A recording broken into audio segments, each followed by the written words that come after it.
Hey everyone, Tyson the Subaru specialist from Subaru of Prince George. This is our 2021 Subaru Forester Touring in the sepia bronze metallic. The Tourings are middle of the road, 2 up from the bottom, 3 below the top. So I kind of call this one the middle of the road. So new for 2021, steering responsive headlights on all models. That's the big change to the outside. Sepia bronze stays really clean looking. I like it. There's not a lot of vehicles out there. Again, the camera doesn't really do it justice. It's a nice color. Backup sensors in the rear bumper. They will actually apply the brakes if it thinks you're going to hit something between 1 and 15 kilometers an hour in reverse. Awesome for parking lots. Terrifying when it works, but it's great. Power liftgate you can do from the door, the driver's seat, or the key fob. Tons of room back here. Privacy cover, cargo tray are standard. As you can see, the full seats are folded down, so you can fit a ton of stuff in here. I have people camp in these, and this is easy to remove. It's just a telescopic piece, and it's hard to do one-handed, but you can kind of see where it would slide across there. Easy to remove. And it actually tucks underneath the false floor here. You have some storage, and you can see kind of where it would lay. But yeah, usable storage. People put jumper cables, emergency kits down there. They put their valuables in it if they go out somewhere. They don't want to leave them in the back seat. Out of sight, out of mind sort of thing. In the second row, if you're carrying passengers, when the seats are up,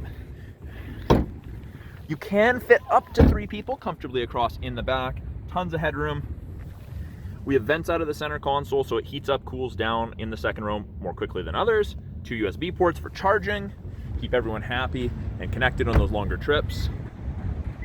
Panoramic sunroof. Power windows, locks, mirrors, as you would expect. And then we move up to the driver's seat. We've got power driver's seat, including lumbar support. Very comfortable seats. They've improved them significantly over the last few years. Now, I know it's kind of hard to see through the windows. Got a little bit of dirt on them from all the snow we've been getting and rain. Little black screens. They illuminate orange whenever someone's in your blind spot. So it's blind spot detection. Very handy. Doesn't eliminate shoulder checking, but it is a nice aid. Now, the left-hand side of the steering wheel, we've got our Bluetooth and audio controls. You can make and take calls, control the volume of the calls and music. Info button will change the small multifunction display up there. Right-hand side, we have our adaptive cruise control. So when you turn it on, gives you a vehicle with 4 bars, all the way down to 1. Each bar is a follow distance behind the vehicle ahead of you that you'll follow if you catch up while using cruise. Awesome for longer trips. You're less fatigued at the end of the day of driving. I've just turned on lane keep or lane centering assist. So you'll see those 2 lines illuminated gray above 60 kilometers an hour. If the 2 eyesight stereo cameras can see the road lines, it will illuminate white on whichever side it can see. That can be both. And if you start drifting in your lane, it'll start giving you gentle steering input. It's not hands-free. We're not autonomous driving. We're not Tesla, but it is nice on the highway. New addition for 21, heated steering wheel to the Touring model. It's awesome. I've got it on right now. It's about 2 degrees out and it's nice and toasty. That little screen there, you can switch with the info button. Like I was mentioning, gives you things like fuel economy, date, time. You can change your settings, what tech's on, water temp, oil temp. That's the one I personally like. It's also where climate control displays. You can see it's set to high for both sides. It is dual zone climate control, so you and your passenger can have 2 individual temperatures. It ranges from 30 to 15. So from freezing to tropical, depending how you and your passengers like it. Easy to sync it back up to just driver control.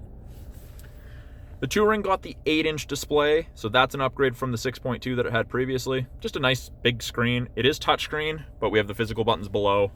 I'm gonna close that giant sunroof. It extends into the second row. Like, it's going well past the headrest. Just gonna close that. Get rid of the glare. Put it in reverse. Rear assist braking. Parking sensors are on, both active. And you can see the top of your bumper there. You have something to relate to. Something that lots of vehicles are getting rid of that Subaru still keeps around, CD player. I know I had a ton of CDs and I got rid of them because my vehicle didn't have a CD player. Now I wish I'd kept them. Climate controls are adjusted from here. Driver side temp, fan strength, passenger side temp, buttons for heated mirrors, back window wiper area, defrost, mode changes where the airflow is.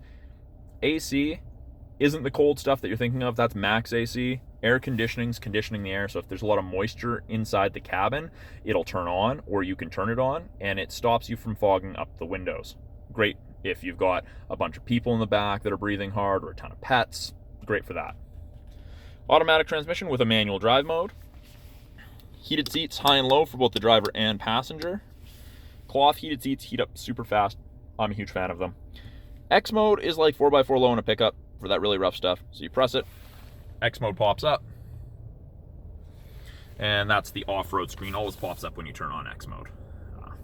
Great for stuff under 40 kilometers an hour. If you exceed 40 kilometers an hour, which is 25 miles, it kicks out and goes back to the regular all-wheel drive, which is generally more than enough, but X mode's like 4x4 low for really gross stuff. Then we have an electronic park brake, and then we have auto vehicle hold.